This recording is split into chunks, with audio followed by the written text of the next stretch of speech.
Hello everyone, আমি Priyadarshini Chatterjee, RG Kar medical college and হসপিটালে second year MBBS student and welcome back to my channel.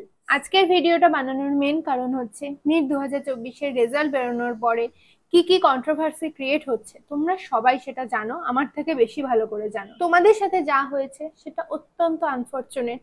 সিস্টেমে যে ভুল ভ্রান্তি আছে সেটা নিয়ে আমি আলাদাভাবে কিছু বলছি না। তোমরা সবাই জানো, তোমাদের স্যারেরা তোমাদের সাপোর্ট করছেন, 24 ঘন্টা সাপোর্ট করছেন। আমি আশা করব সত্যিটা সামনে আসুক, সবাই জাস্টিস পাক, আমার ছোট ছোট ভাই বোনেরা জাস্টিস পাক, যারা খুব ভালো স্কোর করেছে, করে হয়তো কোনো অজ্ঞাত কারণ আছে বলেই আজকে এই র্যাঙ্ক ইনফ্লেশনটা হয়েছে। কিন্তু এই সমস্ত কিছুর বাইরে বেরিয়ে আমি একটা কথা তোমাদেরকে বলবো বলে এই ভিডিওটা বানাচ্ছি। 2024 সালে যারা নিট দিয়েছো, যাদের রেজাল্ট পাবলিশ হয়ে গেছে, যারা সিলেকশন পেয়ে যাবে, হয়তো ভাবছো যে যদি এরকমটা না হতো আমাদের কলেজ আর একটু এগিয়ে যেত। অনেকে আছো যারা বর্ডার লাইন, হয়তো 625, 30, 35-এ আটকে আছো, তারা হয়তো ভাবছো যে যদি কিছু হয় তাহলে হয়তো তাদের নাম্বারটা এগিয়ে যাবে, হয়তো তাদের একটা সিলেকশন হয়ে যাবে। যার স্কোর ভালো সে ভাবছে আমার হয়তো একটু বেটার কলেজ হয়ে যাবে। কিন্তু এই ভিডিওটা আমি তাদের জন্য বানাচ্ছি যারা নম্বরটা 600-র নিচে, 610-এর নিচে। তোমরা একটা কথা বলো, আমার কথাটার সাথে অনেকেই এই মুহূর্তে এগ্রি করবে না, তবু আমি বলছি, কাট অফ যদি রেজাল্ট যদি রিপাবলিশও হয়, কাট অফ যদি এদিক ওদিক হয়, 35,000 র্যাঙ্ক থেকে, যেটা অ্যাকর্ডিং টু দ্য ট্রেন্ড হওয়ার কথা, র্যাঙ্কটা কি বেড়ে 70-75,000 অব্দি চলে যাবে ওয়েস্ট বেঙ্গলে? তোমরা নিজেদের প্রশ্ন করে তো কি মনে হচ্ছে? রেপুটেড কোচিং ইনস্টিটিউট গুলো যখন তাদের কত সংখ্যক স্টুডেন্ট 600-র উপরে স্কোর করেছে এটা পাবলিশ করছে, 600-র উপরে স্কোর করা স্টুডেন্টের সংখ্যা কিন্তু পশ্চিম বাংলায় আমাদের সময় থেকে 3 গুণ প্রায় বেড়ে গেছে। তাহলে সিস্টেমে যাই হয়ে থাকুক, কাট অফ কিন্তু বেশ অনেকটাই বাড়বে। তাই জন্য আমি বলছি, তোমরা যারা 600-র নিচে নাম্বার পেয়েছিলে, তার থেকেও বেশি সংখ্যক, এই ভিডিওটা আমি সেই স্টুডেন্টদের জন্য বলবো তোমাদের যাদের স্কোর ছিল 200, 300, 400, 500, 550। আমি দেখছি এখন যে প্রোটেস্ট হচ্ছে, যা হচ্ছে, তোমরা সবাই একসঙ্গে লড়বে, অবভিয়াসলি লড়বে। এই সিনারিওতে কি হতে পারে, যে সংস্থা নিট পরিচালনা করাচ্ছে সেই সংস্থা তাদের ভুল বা তাদের হিসাব কিছু এদিক ওদিক করলে হয়তো তারা কিছুটা মেনে নিল, নিয়ে কিছু এদিক ওদিক হলো। কিন্তু যারা বর্ডার লাইন স্টুডেন্টও না, যারা সামনের বছর পরীক্ষায় বসবে, তাদের জন্য কি হতে পারে? পেপার লেভেল যদি একই থাকে, অর্গানাইজিং কমিটির যদি একই রকম গাফিলতি থাকে, সামনের বছরও আবার একই সিনারিও হবে, কাট অফ উল্টে বেড়ে যাবে। যদি তারা একটু বিচক্ষণতার সঙ্গে আরেকবার রিঅ্যানালাইসিস করে পরীক্ষার পেপার নেক্সট ইয়ার বানায়, হয়তো পেপার এবছরের থেকে কঠিন আসবে। আগের মতো তোমরা একটু নিটের পুরোনো কোয়েশ্চেন গুলো দেখবে, 2015, 16, 17, 18 সেই সময় যে ধরনের কোয়েশ্চেন আসতো, সেই ধরনের কোয়েশ্চেনের জন্য আমাদের কিন্তু অল্প হলেও সামনের বারের জন্য প্রিপেয়ার করতে হবে। যেটা কিন্তু এতদিন যেভাবে এনটিএ নিট আসার পরে 2019 সাল থেকে যে পেপার প্যাটার্ন ছিল, সেটার বাইরে বেরিয়ে হয়তো একটু এদিক ওদিকও হয়ে যেতে পারে। হয়তো আমাদের ফিজিক্স পড়ার পরে এতদিন যেটা বলতাম জাস্ট সিলেকশন পাওয়ার জন্য, যেইগুলো দরকার নেই, যেমন জেই মেনের কোয়েশ্চেন সলভ করা, এখন থেকে হয়তো সেগুলোও কিন্তু করতে হতে পারে।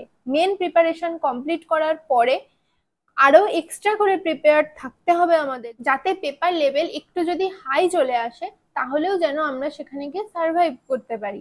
সেটার জন্য সময় কিন্তু মে মাস চলে গেছে, এটা জুন মাসের প্রথম সপ্তাহ চলে গেছে। আমাদের হাতে কি এখন আরো 1-1.5 মাস সময় আছে টাইমটা নষ্ট করার জন্য? তোমরা এখন বলতেই পারো যে দিদি আমাদের সময়তেও এরকম হবে, তাই আমাদের প্রোটেস্ট করা দরকার। অবশ্যই দরকার। আমি কখনো তোমাদের বলছি না যে তোমরা প্রোটেস্ট করবে না, অথবা তোমাদের যেটা জাস্টিস সেই জাস্টিসটা তোমরা চাইবে না। আমি কি বলছি, এই যত কিছু হচ্ছে না, এর অনেকটা আমরা দেখেছি। সেই সময়তেও এই স্যারেরাই আমাদের প্রচন্ড তখনও হেল্প করেছিলেন, তার জন্য স্যারদের কাছে আমি কৃতজ্ঞ। কিন্তু আমাদের নিট অর্গানাইজিং বডি যারা, তারা কিন্তু একটা সময়ের পরে গিয়ে তাদের যেটা মনে হবে তার বাইরে তারা এদিক ওদিক করবে না। পরীক্ষা কিন্তু সামনের বছরে একই টাইমে হবে, তাদের যা মনে হবে সেই অনুযায়ী পরীক্ষা হবে। আমাদের ওয়ার্স্ট কন্ডিশনের জন্য প্রিপেয়ার্ড থাকতে হবে, যেটা সবসময় বলি। তোমরা তোমাদের জাস্টিস চেয়ে নেবে, কোনো সিচুয়েশনের সাথেই কোনো সিচুয়েশনের তুলনা হয় না, আমি জানি। আজকে যেটা হয়েছে সেটা খুব খুব খারাপ হয়েছে। কিন্তু সেই সিচুয়েশনেও যখন আমরা পরীক্ষা দিতাম কোভিড প্যান্ডেমিকের সময়, সেই সময়টাতেও কিন্তু সিচুয়েশন সেই সময়ের সাপেক্ষে খুবই খারাপ ছিল। তাই এইটার সাথে সেইটার আমরা তুলনা করতে পারি না। দেখো, একটাই কথা বলবো, আজকে আজকে আমার 3টে ড্রপ ইয়ার, তার মধ্যে পুরো 2টো বছর কেটেছে কোভিড এর মধ্যে। সেই সময় আমি যা যা ভুলগুলো করেছি, যা যা আন্দোলন, এই সমস্ত কিছু দেখেছি, দেখার পরে আজকে এখানে বসে দায়িত্ব নিয়ে বলছি। আজকে আমাদের ফ্যামিলিতে আমার আগে কোনো সিনিয়র বা কেউ ছিল না যার গাইডেন্স আমি নিটের প্রিপারেশনের সময় পেয়েছি, যে আমাকে বলে দেবে এটা করতে বা এটা করতে না।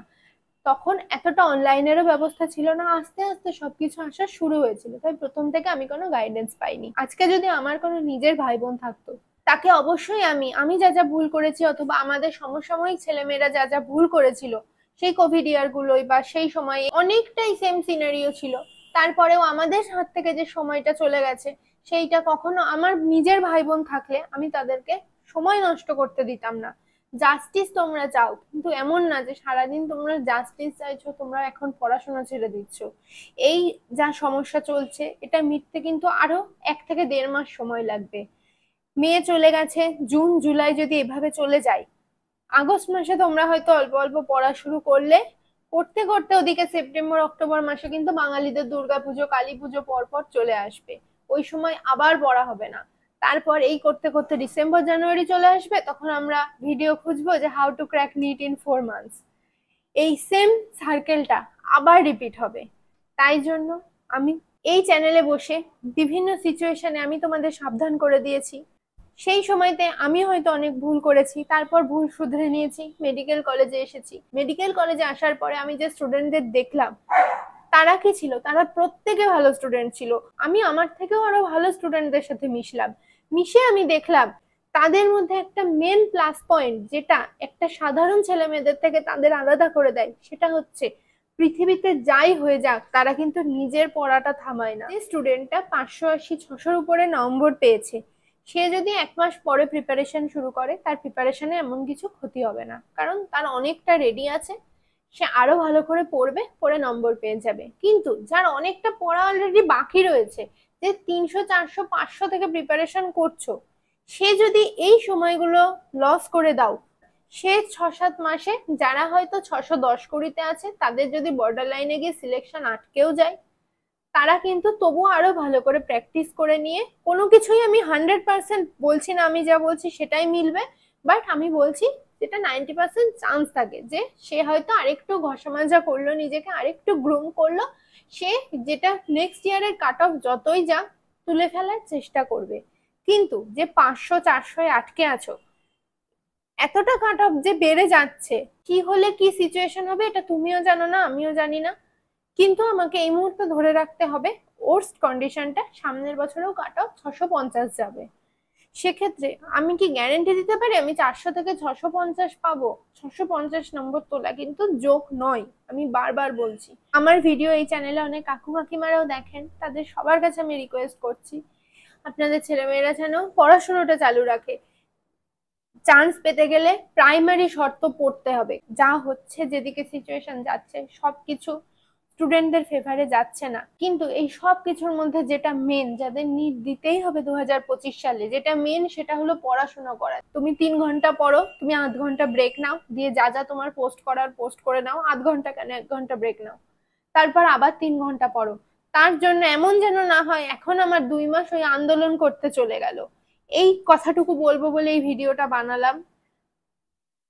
আমি জানি সবাই আমার সাথে একমত হবে না, কিন্তু আজকে না বুঝতে পারলেও আজ থেকে 4-5 মাস পরে যে ছেলেটা বা মেয়েটার প্রিপারেশন বাকিদের তুলনায় একটু খারাপ ছিল, যাকে অনেকটা আমি 0 থেকে প্রিপারেশন নিতে বলেছিলাম আগের ভিডিওগুলোতে, সেই ছেলেটা বা মেয়েটার জন্য তাদেরকে মনে করিয়ে দিতে এই ভিডিওটা আমি বানাচ্ছি, যে তোমাদের পড়াটা তোমরা চালিয়ে যাও। আমার সাথে দ্বিমত হলেও কেউ পড়া করতে বলছে, সে তোমার খারাপ চেয়ে বলছে না। যেটা বলছি কিছু ভেবে বলছি।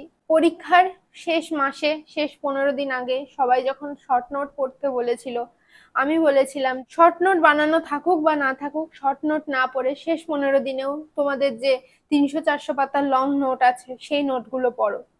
আর সেটা যে যে করেছে, পরীক্ষা দিয়ে এসে রেজাল্ট বেরোনোর পরে তারা আমাকে থ্যাঙ্কস জানিয়েছে ট্রেন্ডের বিরুদ্ধে গিয়ে একটা কথা বলেছিলাম, আজকে ট্রেন্ডের বিরুদ্ধে গিয়ে আরেকটা কথা বলছি। এতটা করে বলছি যখন কিছু ভেবে বলছি। যাদের নম্বর এবছর 600-র উপরে ছিল না, তারা এই সবের মধ্যে নিজেকে জড়াও। অবভিয়াসলি 2024-এর ছেলে মেয়েদের সাপোর্ট করো, কিন্তু নিজের পড়াশোনাটা থামিয়ে দিও না। যেটা চলছিল, যে পড়াটা তোমরা করছিলে করো।